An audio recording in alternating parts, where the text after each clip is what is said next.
शोएब, 35 साल का एक मरीज आया आपके पास, उसको पेट में दर्द रहता है। You have 60 seconds to make a diagnosis. ठीक है, 35 साल का मरीज है और पेट में दर्द है। 60 सेकेंड्स स्टार्ट्स यस। नाउ। अच्छा, मुझे ये बताएं पेट में दर्द किस जगह पे है? ये बिल्कुल सेंटर में, थोड़ा सा ऊपर करके। अच्छा, सेंटर में ऊपर करके हाँ अच्छा, जी। ठीक हो गया। कितने अरसे से दर्द है? 2-3 साल से इसको ये दर्द है, लेकिन अच्छा, अब वो ज़्यादा होना शुरू हो गया है। ठीक है। हर वक्त रहता है दर्द या कभी आता है और कभी चला जाता है? अब रिसेंटली इसको हर वक्त रहता है, लेकिन खाना खाने के बाद ज़्यादा हो जाता है। लेकिन खाना खा रहता हर टाइम है उसको। खाना खाने के फ़ौरन बाद ज़्यादा होता है या कुछ देर बाद ज़्यादा होता है? 20 to 15 मिनट्स तक के बाद स्टार्ट हो जाता है। अच्छा, 15-20 मिनट के बाद। हाँ जी। ठीक है। दर्द किस तरह का है? शार्प दर्द है या डल दर्द है? किस तरह का है? पहले शार्प था, लेकिन अब रिसेंटली वो डल होना शुरू हो गया है। अच्छा, ठीक है। ये दर्द जो है वो हम्म। किसी जगह पे जाता तो नहीं है? लेफ्ट साइड पे, राइट साइड पे या पीछे की तरफ, कमर में या? हाँ, कभी कभार ये सेंटर में ही रहता है। हाँ हाँ। सेंटर में ऊपर करके कभी कभार ये लेफ्ट साइड पे जाता है, और कभी कभार ये पीछे भी जा सकता है। अच्छा, कहीं पे भी जाता है। हाँ। अच्छा, ठीक है। ठीक है, इसमें स्टमक का प्रॉब्लम हो सकता है, ड्यूडिनम का प्रॉब्लम हो सकता है, लाइकली अल्सर हो सकता है। कोई दवाई वगैरह तो नहीं इस्तेमाल करता? सिगरेट स्मोकिंग करता है? नो। शराब नोशी? नो। अच्छा, ठीक है। कोई दवाई भी इस्तेमाल नहीं करता? कोई पेन किलर वगैरह, दर्द की दवाइयाँ वगैरह? नहीं। नहीं इस्तेमाल करता, ठीक है। डायरिया वगैरह तो नहीं है? नहीं। वो वॉमिटिंग वगैरह तो नहीं होती? कभी कभार होती है। अच्छा, दिल खराब होता है? कभी कभार। बुखार है? नहीं। बुखार भी नहीं है, ठीक है। दवाइयाँ भी इस्तेमाल नहीं करता। कोई और बीमारी है इस मरीज़ को किसी किस्म की? चलिए बता देती हूँ, आपको क्लू दे देती हूँ। अब उसके शुगर लेवल्स ज़्यादा आना शुरू हो गए में हैं।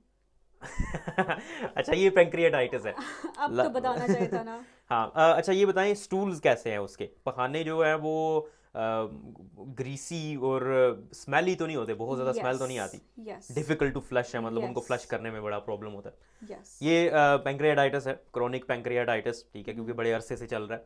पेंक्रियाटाइटिस ये जो लबलबा होता है उसकी सोजिश को कहते हैं। जब उसकी सोजिश हो जाती है तो उसकी वजह से फिर ये सारी अलामात आती हैं। पेंक्रियाटाइटिस का या लबलबे का काम क्या होता है?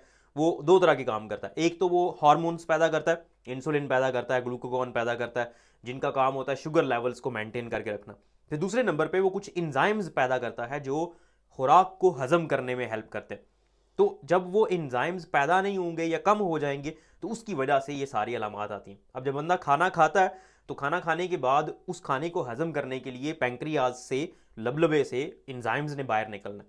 जब पेंक्रियाज की सोजिश होगी, सोजिश मुख्तलिफ वजूहात से हो सकती है।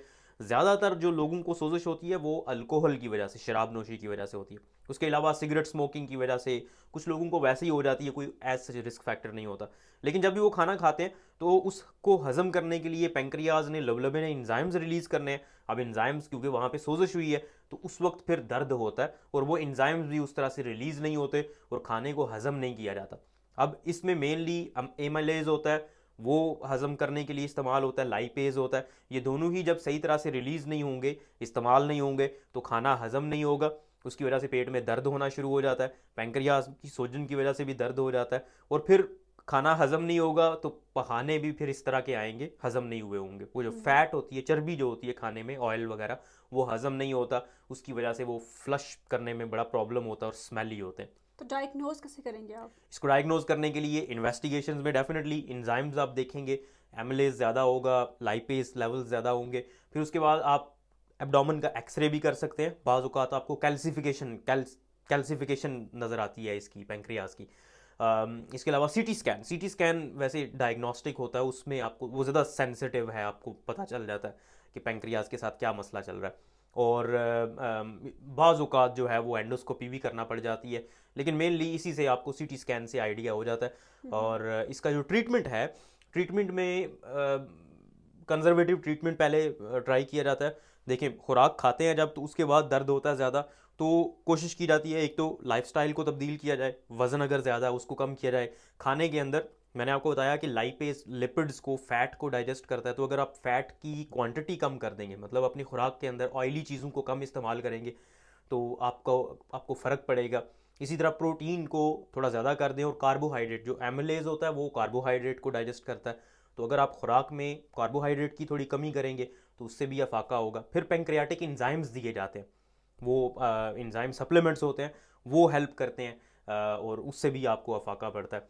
फिर दर्द के लिए डेफिनेटली दवाइयाँ आपको इस्तेमाल करना होती हैं, पेन किलर्स आप लेते हैं और ये आहिस्ता आहिस्ता खुद ब खुद ठीक हो जाता है। लेकिन अगर ठीक ना हो फिर डेफिनेटली फर्दर इन्वेस्टिगेशंस की भी ज़रूरत होती है। बाज़ औक़ात स्टीरॉइड्स का भी इस्तेमाल किया जाता है सोजिश को कम करने के लिए।